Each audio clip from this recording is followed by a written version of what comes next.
A partir de hoje até 30 de abril deve ser entregue a declaração do Imposto de Renda 2018. Esse é o assunto de nossa entrevista de hoje aqui no Caderno Regional e eu recebo o auditor da Receita Federal, o Renato César Leite. Boa noite, Renato. Obrigado por ter vindo. Boa noite, é um prazer estar aqui e poder prestar esse serviço à comunidade, à sociedade.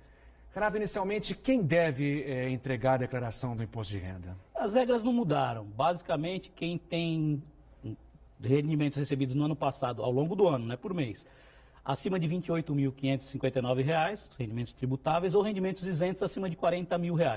Também quem teve patrimônio, bens ou direitos acima de R$ 300 mil, está obrigado a entregar.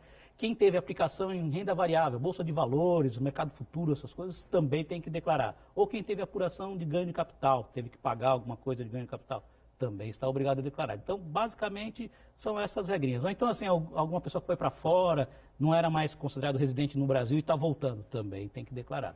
Além desses imóveis, esses bens que você citou, o que deve ser mais declarado? O carro? Então, todos esses bens que você tem, é bom que você declare. Se você tiver até uma obra de arte que tem um valor expressivo, vai declarar. Mas, normalmente, o pessoal vai declarar, são imóveis, ações, né, que você tem, conta bancária, carro. Se você tiver um helicóptero, um barco, aí cada um sabe qual é o seu patrimônio e vai declarar uma fazenda, né? Renato, a cada ano vocês vêm aprimorando o sistema de declaração. O que fazer para declarar? O cuidado que o contribuinte deve ter é, primeiro, falar a verdade, não ficar inventando coisas. Então você tem que juntar os documentos, eu até brinco, eu sempre falo, pega uma caixinha na sua casa ao longo do ano, vai juntando os documentos que você precisa. Se você não tem, né, uma pasta, um arquivo próprio, vai juntando tudo ali, porque fica mais fácil você separar. Você vai precisar saber quanto você ganhou, de quem você ganhou, quais são, por exemplo, seus dependentes, as suas despesas médicas, despesa com escola, tudo aquilo você separou ali, você vai informar na sua declaração. E o seu patrimônio, né? A sua casa, o seu carro, sua moto, o que você tiver lá. Bicicleta não precisa, bicicleta. Mas assim, as coisas de maior valor, a sua conta bancária, muita gente esquece. Tem uma conta bancária e esquece de informar. Então vai lá, tira o extratinho, os bancos fornecem. Na própria página da Receita você pode fazer a declaração, certo? E também tem um aplicativo. Isso, até trouxe aqui o smartphone. Você Mostra pra gente, por favor. Então, você pode baixar o aplicativo no seu smartphone ou no tablet, chama Meu Imposto de Renda, e fazer facilmente por esse aplicativo. Agora, se você quiser, você pode entrar no site da Receita e baixar o programa para o seu computador e fazer aí sim pelo computador. Ou ainda no próprio computador, você entrar na página da Receita, mas aí você tem que ter o certificado digital e baixar esse programinha do Meu Imposto de Renda no computador e fazer ali direto no site da Receita. Dá para fazer de 3 formas. E o interessante é que você pode começar em um e terminar no outro, desde que você salve, você pode salvar, que a gente chama na nuvem, né? Então, eu comecei aqui, estou aqui com um tempinho livre, aí depois continuo em casa, depois continuo em outro lugar, e assim vai. O próprio aplicativo, o próprio sistema vai corrigindo as informações dos possíveis erros? Isso, ele é bem amigável, ele te dá algumas dicas de, que tem uma coisa errada, aqui você não pode mandar porque está faltando uma informação, e ele tem ali também perguntas e respostas. A gente sempre fala para o contribuinte, tem alguma dúvida? Entra no perguntão, que a gente chama perguntas e respostas, nesse aplicativo que eu falei, ele tem. Tem quase 900 perguntas e respostas, quase todas as dúvidas você tira ali. E no programa você tem um itemzinho que chama Ajuda, que ele vai te dizer o que você vai preencher em cada campo. O que eu coloco aqui? Como é que eu preencho? Aí ele vai te dizer, aqui você vai colocar valor, aqui você vai colocar essa informação, aqui você vai colocar isso. Renato, é sempre bom frisar que também essas informações devem ser atualizadas. Por exemplo, uma conta bancária. A pessoa encerra uma conta num determinado banco, abre outro, e aí esquece de informar a Receita. Isso pode dar problema, né? Pode dar problema, inclusive uma coisa interessante. Muita gente tem restituição. E aí na restituição você tem que informar em que conta você quer receber aquela restituição. A pessoa informa para a Receita, eu quero receber na conta do banco X. Depois fecha aquela conta e esquece de nos avisar. Aí o dinheiro da restituição vai para o banco X, o banco fala, essa conta não existe, e devolve para a Receita. Aí ele vai ter que ir no site da Receita para informar a nova conta para poder receber a restituição. Então tem que ter esse cuidado de estar sempre atualizando as suas informações. Quais foram as principais mudanças para esse ano? As principais são com relação a dependente. Hoje o dependente acima de 8 anos tem que constar o número do CPF dele na declaração. Se você não tiver essa informação, você tem que providenciar, porque senão você não consegue incluí-lo como dependente.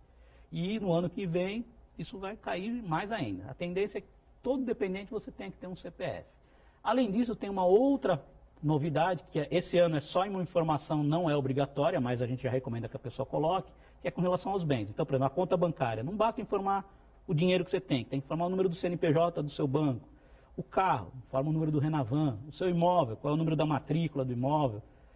Assim por diante. Para quê? Para que a gente tenha um detalhamento maior. Não que a Receita não tenha, a Receita tem fontes que ela vai trazer esses dados. Mas a gente quer bater essas informações para ver a consistência, se realmente a informação está correta, para evitar que o contribuinte caia em malha, para evitar que o contribuinte tenha que ficar prestando informações para a gente 2 vezes, ou ir lá na repartição, ou por outro meio, se a gente já tivesse a informação e tiver esse cruzamento mais fácil, né, eletrônico.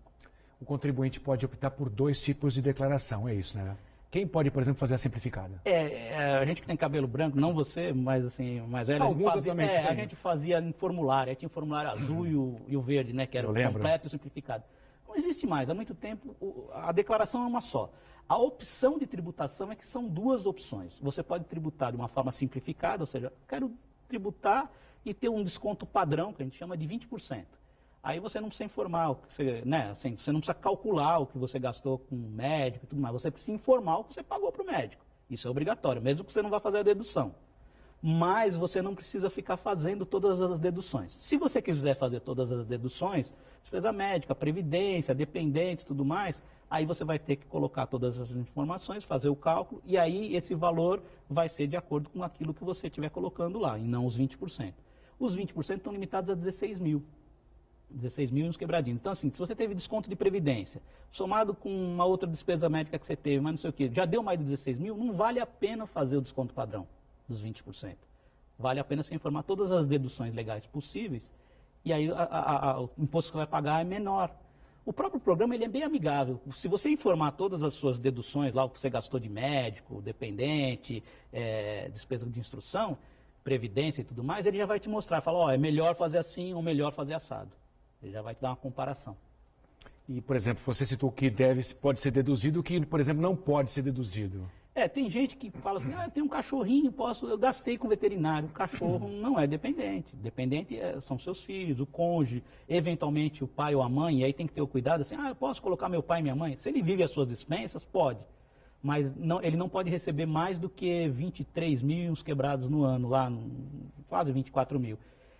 E mesmo esses dependentes também, esse é um problema que muita gente acaba caindo em malha, porque a pessoa coloca o dependente e esquece de colocar o rendimento do dependente. Então, eu coloquei meu filho, se meu filho recebeu lá, mesmo que seja R$1.000, R$2.000, tem que colocar que ele recebeu aquele rendimento, porque isso vai ser somado ao meu rendimento para calcular o imposto.